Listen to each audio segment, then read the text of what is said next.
claiming she had slapped him for it. Personally, that is my cure. Personally, that is my answer.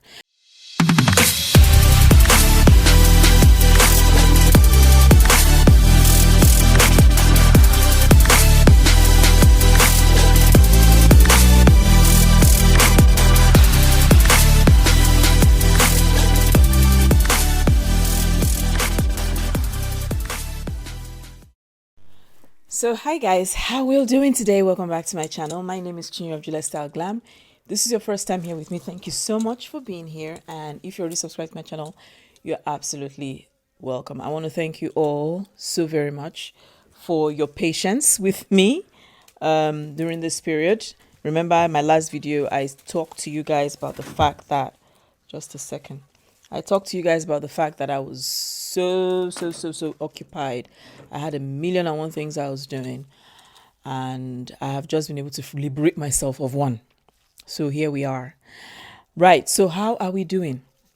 So I've actually shot this video before, but because I was in such a hurry, there were so many things that were wrong. It wasn't the recording was very poor. It was crazy. So I decided I have to do it again, right? Okay. So today we're going to be talking about, for Nigerians out there, and for those of you who don't know, I mean, I think we all can agree that politics all around the world has just gone to bananas. So for those of you who may not know, there is a senator who by the name of Senator Natasha Uduaghan, who has filed who was sexually harassed, okay, by the Senate President Godswill Akpabio, right? And the matter has actually escalated, and this matter has simply escalated because in a world where women are sexually harassed, in a world where women are raped, in the world where women are sexually assaulted, in a world where patriarchy has assumed that it is okay for you to touch a woman without her permission, in Nigeria, it is actually, we're still far behind. And I say this because we're going to go through that. And I say this when I say we're still far behind, because at the time Goodluck Jonathan was the president of Nigeria, well, before Goodluck Jonathan, I will tell you, when Obasanjo was the president of Nigeria, that man remains he has been and was the most forward-thinking, progressive president we ever had in terms of, diversity and inclusion, because in his tenure, they had more women in government than any ever recorded in the history of Nigeria till date. So where do we begin? So I'm going to read out, it's quite a long read. So, and this video is going to be long. So, if you want to hear what I'm going to say, if you're here for me, if you're here with me, I'll just tell you, go grab your water, go grab your, biscuits, grab your coffee, your tea, your kombucha, because now I'm a kombucha girl. Grab your kombucha and let's do this, right? So, this matter was tabled. So, Nigerian Senator Natasha Akpoti Uduaghan, okay, sexually harassed by the Senate President Godswill Akpabio. It all began with a dispute over the Senate seating arrangement. As a senator duly selected by my people, one lawmaker in the Nigerian Senate has kicked off a firestorm after she accused the Senate President of sexual harassment, but now has been suspended for 6 months without pay. Now, mind you, her suspension was immediate. There was no investigation into her allegations. Nigerian Senator Natasha Akpoti Uduaghan has accused Senate President Godswill Akpabio of sexual harassment, sparking protests in parts of Abuja and drawing attention to an institution that even before the scandal was among Nigeria's most disliked. It all began with a dispute over the Senate's seating arrangement. As a senator duly elected by my people, I choose to remain in this seat no matter what.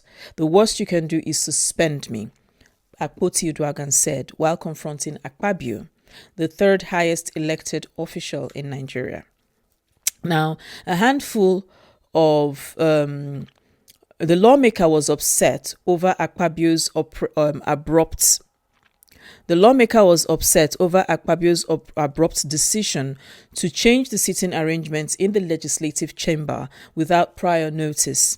She was even more angered by his insistence that she would not be recognized to speak on the Senate floor unless she moved to the new seat assigned to her. A handful of lawmakers urged her to comply for the sake of peace, but she stood her ground, refusing to be intimidated. Akpabio called out Akpoti Uduaghan an ignorant lawmaker, while his spokesman later referred to her as a narcissist who preferred wearing transparent clothes to parliament and applying makeup rather than focusing on her legislative duties. Now, I want to point out that particular statement by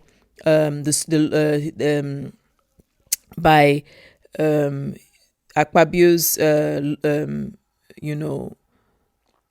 or whoever was with him. If it was not clear, if it wasn't true, if he did not know the reason why, right, Senator Natasha was behaving the way she was behaving, he wouldn't have made that statement. I want you all to sit with me with this one, because with Nigerian men and sexual harassment, there's a pattern. The pattern is every one of them who are around that man who has sexually harassed you know what he did or what he intended to do. And I'm saying this because I have been in that position before. And in my own case, I cannot vouch for the people who were supposed to be protecting me because they had girlfriends and they were married. So I can't vouch for them. But I will say that this is a pattern. So a man, a Nigerian who is that sick, right, wants to do it, has informed his friends, or his friends are already aware or are aware of what he did or is going to do. Senator Natasha, as she is commonly known, responded by filing a defamation lawsuit of 1.3 billion naira against the Senate President and his spokesperson. That's roughly 865,000 US or 870 US dollars, $1,000. However, the situation escalated a week later when Akpoti Uduaghan appeared on live television and accused Akpabio of sexual harassment. She alleged that Akpabio, who was a friend of her husband, had made multiple sexual advances towards her, all of which she rebuffed. Angered by her refusal, she claimed the Senate President had persistently victimized her by rejecting her motions and denying her the right to speak or contribute to discussions during plenary sessions. You know, when a student keeps failing because they refuse to sleep with a lecturer, that is exactly what I have been facing. In simple terms, she says on Irise Television. Now, you see, this particular side she cited is exactly what I was going to say. If you remember, in the wake of COVID, there was a scandal that broke out in Nigeria about a lecturer who was, it was filmed, it was on BBC, who was, demanding, sex for grades. I have that video. I was going to talk about it, but life happened and I never did. And probably I'm going to talk about it so that you will all understand and, do it. I'm going to do a deep dive, right, on this issue so that you will all understand that, we are, as women in Nigeria, we are prey, right, for sick men, right? Now, however, her supporters pointed out that Joy Nunye, a former government official, her allegations triggered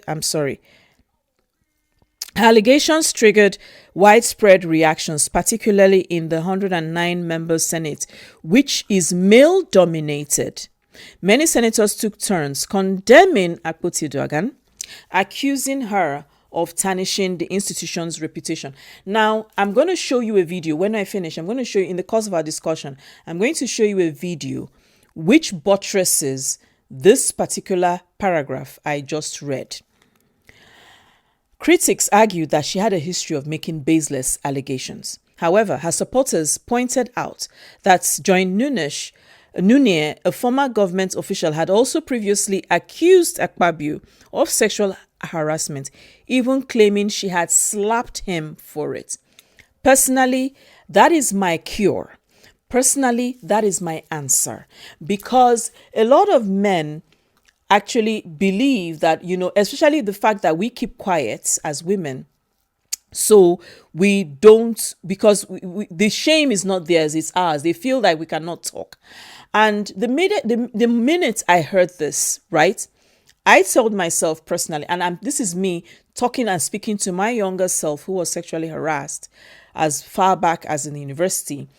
And I told to myself, I said, I should have picked up my shoes, right, and slammed it on his face or some part of his body. That is the only language that will understand. Why? Because he's going to scream out in pain. This man is going to cry out, and people will rush. People will come out to ask what happened. He will never be able to say what happened. He will never be able to speak. And then when you ask the lady says, ask him. He knows what he did. And the moment you ask him, he will never speak. I want to also say this. I have seen a similar incident happen. I was on a bus. I don't know if I've said this story before. I was in a bus. I was at the university at the time, and I was traveling back to school. I schooled in the East. I was traveling back to school.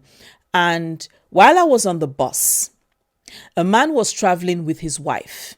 Imagine, this long distance air conditioned buses. It was a beautiful ride.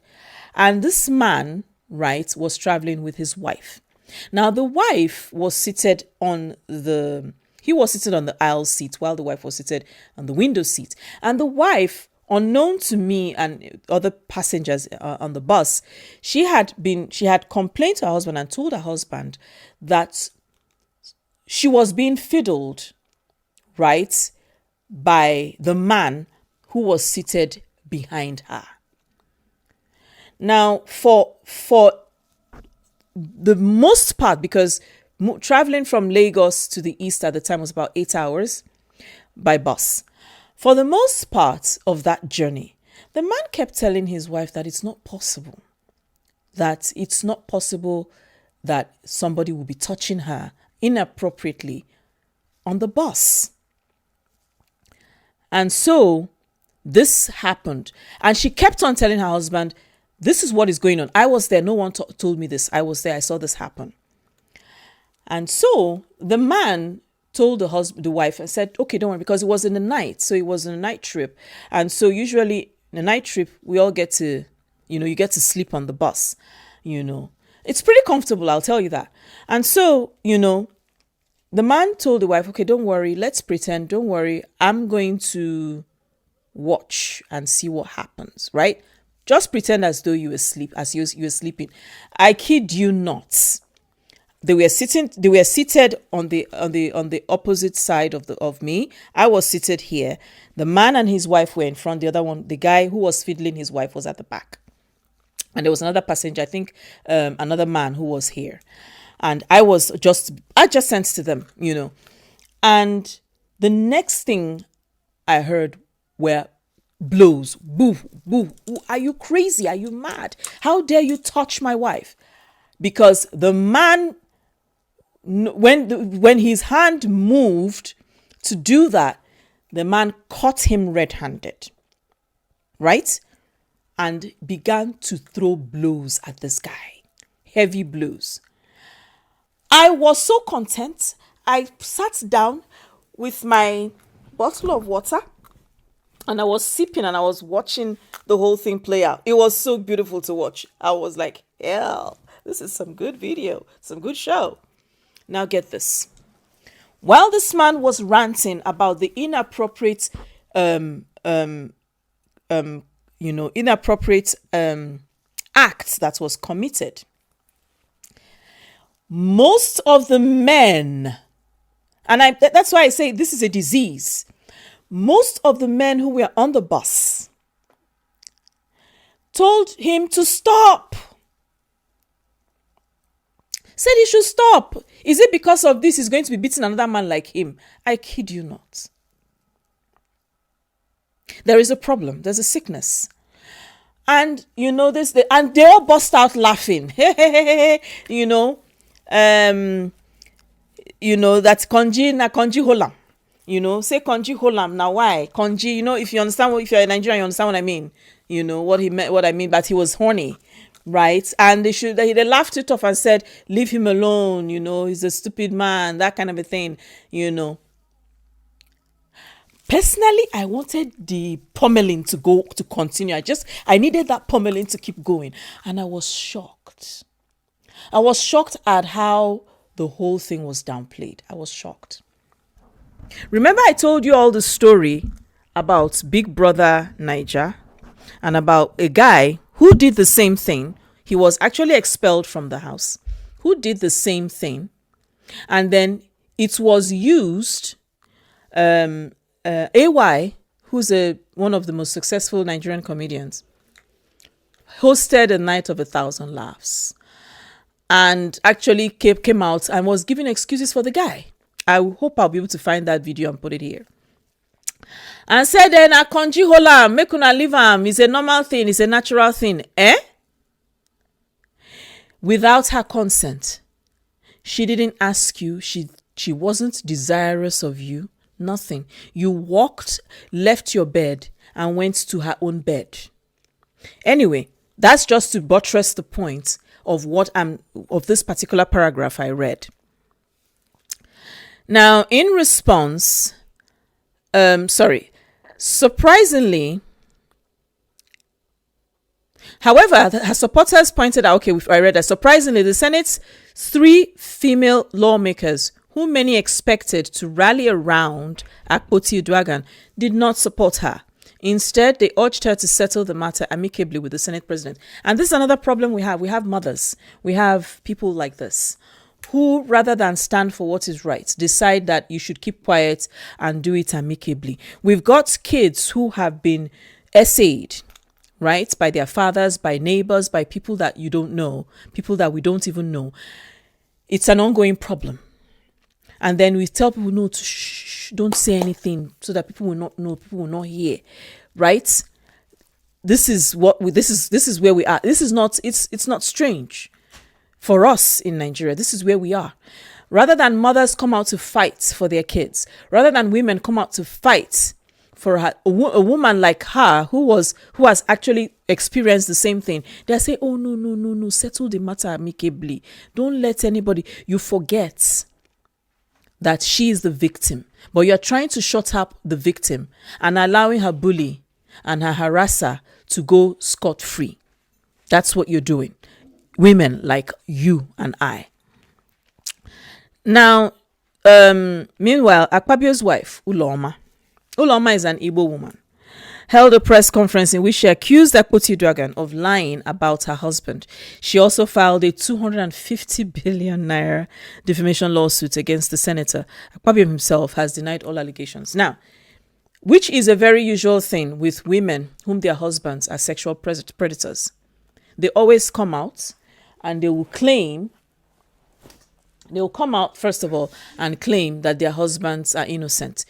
Now, rather than you question the man whom you are married to, because 9 times out of 10, they all know, right? 9 times out of 10, their wives know that their husbands are guilty. It has happened so many times. 9 times out of 10. During COVID in 2020-2021, another story broke out like this in Nigeria. A pastor had raped his congregants. And the congregant eventually left the church, but she was now married to another very popular singer, Nigerian singer. The husband could not hold it in because he saw what it was doing to his wife. I will tell you that this so-called pastor has one of the biggest churches in Nigeria. The funny thing is that the story is true. But he came out, and the wife, as always, my husband, my husband, no, evil forces. I even had people who told me, who were trying to tell me cock and bull story about this. I had friends who I was ready to throw away and throw it. I was ready because of this issue. All I'm trying to say is 9 times out of 10, their wives know that their husbands do these things. They know. Now, in response, Akpoti Uduaghan obtained a court injunction preventing the Akpabio-led Senate from suspending or victimizing her. The scandal has sparked protests across and outside the Senate, which supporters of both Akpoti Uduaghan and Akpabio hold rival demonstrations to advance their respective causes. Amid the protests, Akpoti Uduaghan submitted a formal petition against the Senate President for sexual harassment, presenting it on the Senate floor. The petition was forwarded to the Ethics Committee for investigation. However, the likelihood of a fair hearing appears slim. Even before the investigation began, Senator Neda Imasuen, chairman of the Ethics Commission, said Akpabio could not have committed. Now, this is someone who is saying he's not. She's not. The person is not. Was not. Said it is not possible. But this is a man who's got a history of sexual harassment, right? Could not have committed such a thing. The petition that she, Akpoti Uduaghan, presented today is dead on arrival. It runs contrary to Order 40, subsection 4, which states that no senator may present a petition signed by themselves, he said. Professor Chidi Odinkalo, a former chairman of the National Human Rights Commission, also dismissed the possibility of a fair hearing. With Akpabio firmly in control of the Senate, observers not only doubt the prospects of a fair hearing, but also predict that Akpoti Uduaghan's suspension is imminent. Me Too in Female Fear Factory. The Senate Ethics Committee has already rejected a request for the hearing to be televised live. Since the Senate functions like a cult based on loyalty and rewards, they must all fall in line to protect Akpabio, said Abimbola Adelakun, an associate professor of the University of Texas at Austin, and she's totally 100% correct. No gender equality. Now, these are the issues, right? We are bringing out. These are the issues. No gender equality. However, Onikalu, now at the Fletcher School, believes that a prolonged court case could prevent the Senate from taking further action against Akpoti Uduaghan. No gender equality. Meanwhile, feminists have vowed to fight back, arguing that the incident highlights the broader harassment and discrimination women face in the workplace. And this is true. Now, one of the things, like I said, I am no longer into the name labeling. I'm done with it, because in light of the Blake Lively incident and in light of all that has gone on, where people assume that they can use the law and use movements and labels to manipulate the justice system, I've told myself that, listen, I am done with that, right? I'm sorry, I am done with it. I will support a woman whom I know has been genuinely SH'd. I will support a woman who has been raped. I will support a woman who has been genuinely through all this. But I will not, I've said this before, I will not support a manipulator and a thief.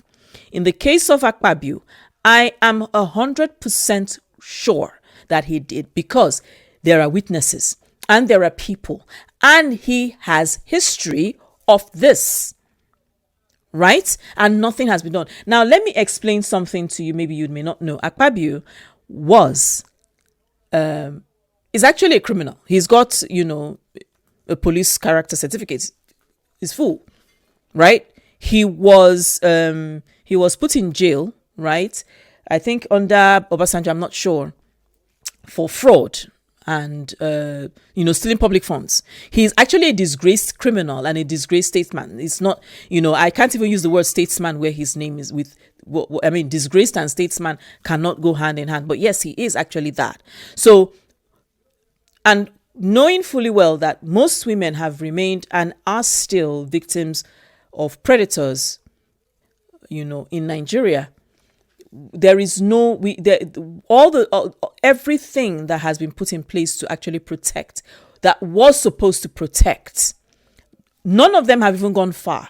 But I would tell you that in the last 8 years or more in Nigeria, all advancements in the protection of women and ensuring that women are advanced and, have gender equality in the workplace and outside of it have turned to naught.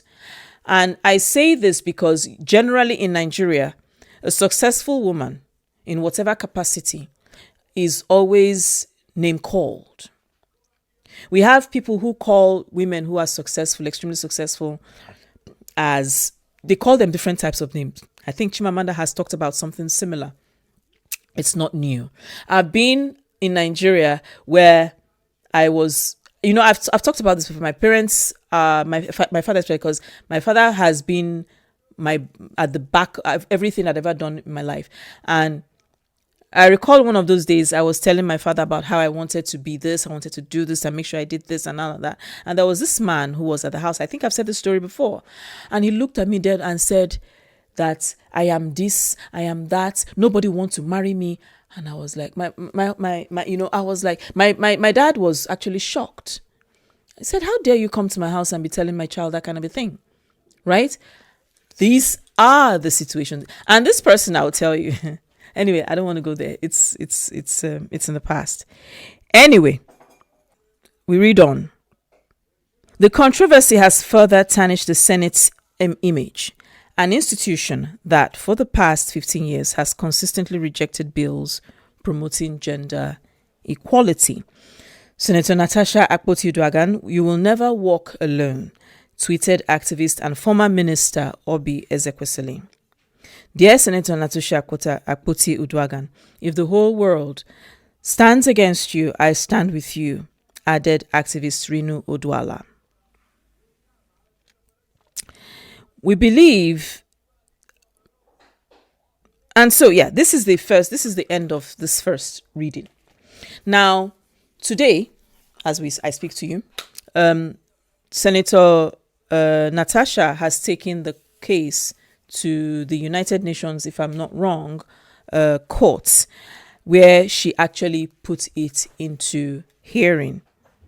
Okay, so yes, she has actually taken the matter to the United Nations, and here, I think the video is on YouTube. I'm going to look for it and put it here. And there has been civil society petitions, concerning this.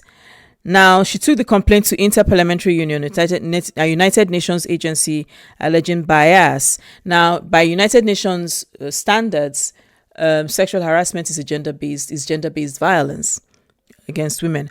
However, in a letter dated March 18, 2025, and signed by the Executive Director of the Council, Blessing Akinlo-Sotu, the body stressed the need to uphold the sanctity of the Senate as a symbol of democracy and sovereignty. Akinlo-Sotu called for a fair and objective assessment of the issue, stating that Senator Natasha's suspension was based on her conduct within the chamber rather than allegations against. So this is them protecting themselves, right? Saying that Senator Natasha, her suspension was based on her conduct and not on the harassment. But then you did not even, and there has been no talks about investigating the matter at hand. You see, that is where I actually have a problem, because if you say that, right, then what about the, what about the investigation of the matter? So from what Senator Natasha says, she says, I was suspended illegally because I submitted a petition of sexual harassment against the President of the Nigerian Senate, Senator Godswill Akpabio. I thought that by submitting the petition, he would recuse himself and both of us would submit ourselves to the Committee on Ethics, Privileges and Public Petitions for a fair and transparent investigation. But unfortunately, I was silenced and I was suspended for 6 months, amongst other stringent conditions, such as taking away my security, taking away all the officials, vehicles and other items that were given to me as a senator. My salaries have been cut off. I must not appear anywhere near the National Assembly. And for 6 months, I'm forbidden to introduce myself or present myself as a senator locally in Nigeria or internationally. I am here because I have no other place to go but to come here. This is a bigger picture of what happens to women in Nigeria. It depicts the crisis of women's political representation. My suspension is not just about me. It's about the systemic exclusion of women from political leadership in Nigeria. Women make up 3.6% of political offices in Nigeria, and in the Senate, it's just 4 women out of 109. Now that I've been suspended, it is now 3 women among 108. This is a clear case of political victimization and punishment for speaking out against SH, corruption, and gender-based violence. The United Nations declares sexual harassment as a form of gender violence. The Senate's action is an assault on democracy. My call for an open and transparent investigation into sexual harassment allegations has been met with hostility instead of accountability. If a female senator can be treated this way in the full view of the world, imagine what ordinary men will go through every day in the workplace, at the universities, at home. A pro-Akpabio group protested. This is the game now. Every time, even the president, he will go and look for a people that are paid, right, to do their protests for them. Now, the matter has escalated further because we later find out that Senator Natasha was to present herself at her state. She's from Kogi State, so she represents Kogi State in the Senate government. And now, because of how far the matter has gone, like I said, she took it to the United Nations, and the hearing was done there. And of course, the United Nations, said, of course, that it is important that, the Senate gets to investigate this matter duly. Now,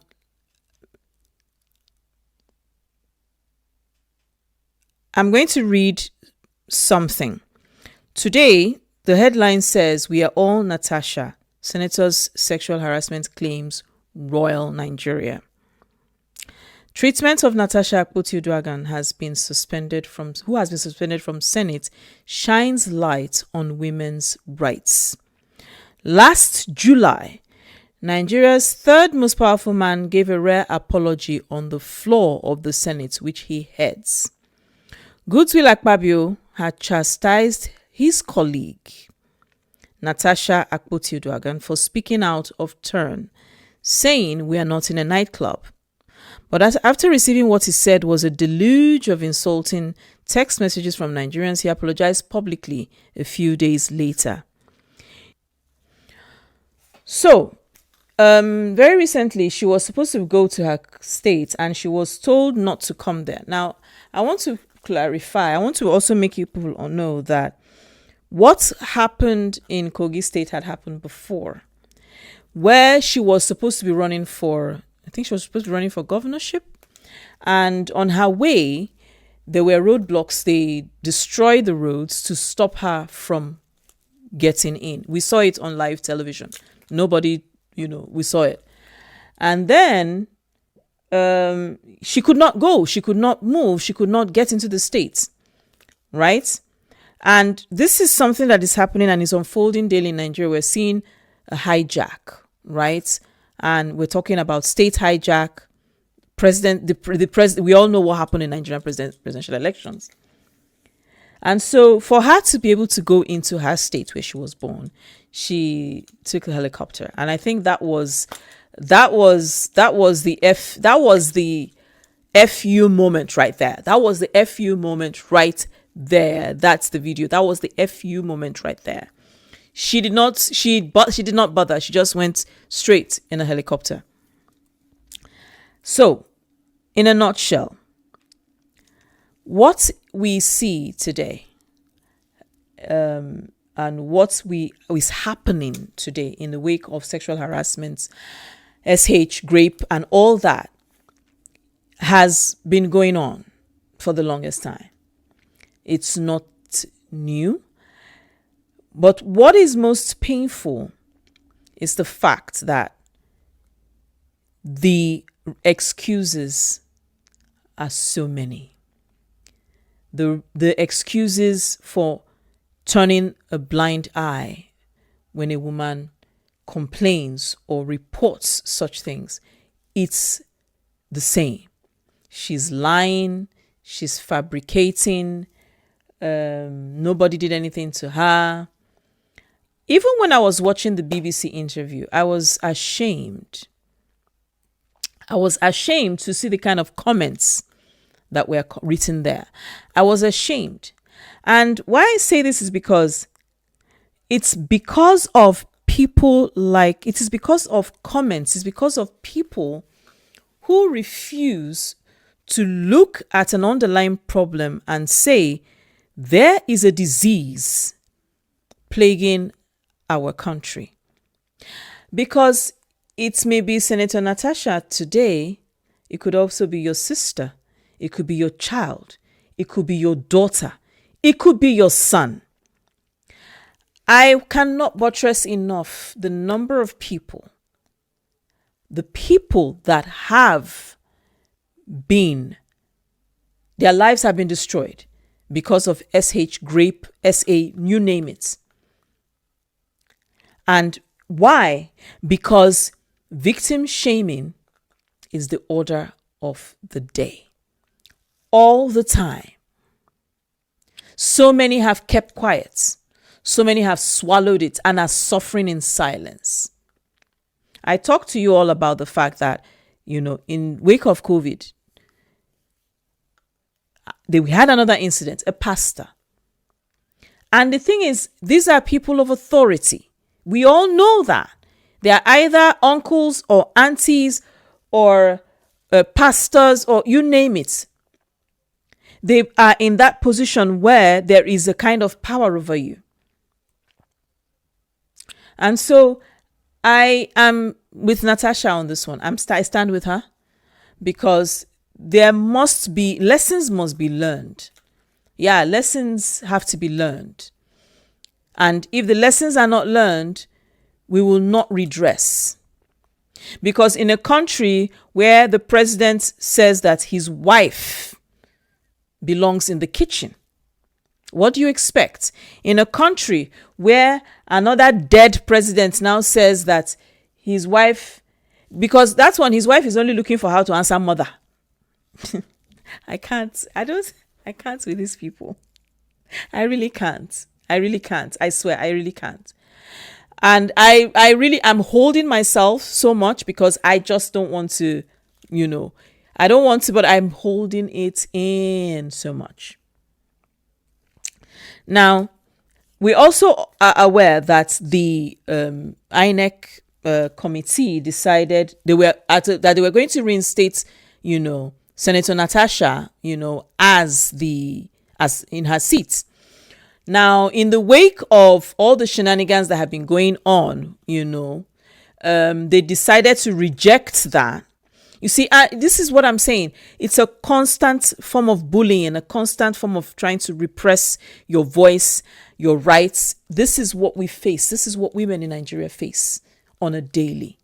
Women in Nigeria who want to rent houses are not allowed. If you're single, make it make sense. Or you don't have kids or something. It's always something. I've done a video. I'm going to put them here so you guys can see them and watch them. A long time ago, I've done a video on this. Or is it single mothers who found themselves, in this situation and how they are victimized and shamed because they decided, or for whatever reason, they decided they couldn't put up, with this man or in that marriage. And the men are given a free pass. And I keep asking, does a woman get pregnant by herself? It's the question I keep asking. Does she get pregnant by herself? That the man is given a free pass and he just goes and, everything is fine. We have men who have decided they just want to be single fathers. No one is hanging them on a tree. No one is shaming them. No one is saying anything about them. But the moment it's a woman in Nigeria, it's all over the news. It's all over the news. And it is painful and it is sad because These issues have justified unlawful unaliving of women and children, unlawful incidents that have had no reason to be, simply because no one is willing to listen. I saw a video on TikTok. I am not sure I'll be able to find it anymore. I saw a video on TikTok, and the lady made a statement. And this is the same thing I'm going to tell our politicians or whatever. And this is not, and I think it's just a message. I'll give it as a message all around. Men, allow women fly. Listen, we don't need permission to do that. But when you try to repress a woman, you are repressing yourself. I don't know if you've ever done the math. You're a man, you're married, and you have a wife who wants to do something amazing with herself. And for your ego and whatever reason, you decide, no, she's not going to do it, because you want to keep her in a position of suppression. You're holding yourself down, not her. Because when push comes to shove, she's going to do it. She's going to go. She's going to be better off in the long run, as long as she knows what she's doing. When you try to repress the progress of women, mark my words, a fact, you're only suppressing yourself. You're only digging a hole for yourself. You're only putting yourself in the position that you want her to be. I have so many examples, and it's crazy, because that's exactly what you're doing. Because the Bible says that he who finds a wife finds a good thing. Do you think when the Bible compared the woman to a ruby, why did you think he did that? That's the food for thought I'm going to leave you guys with. And and please do not fail to like, share, comment, and subscribe to this channel. And I'll see you guys in my next video. Stay tuned. Bye.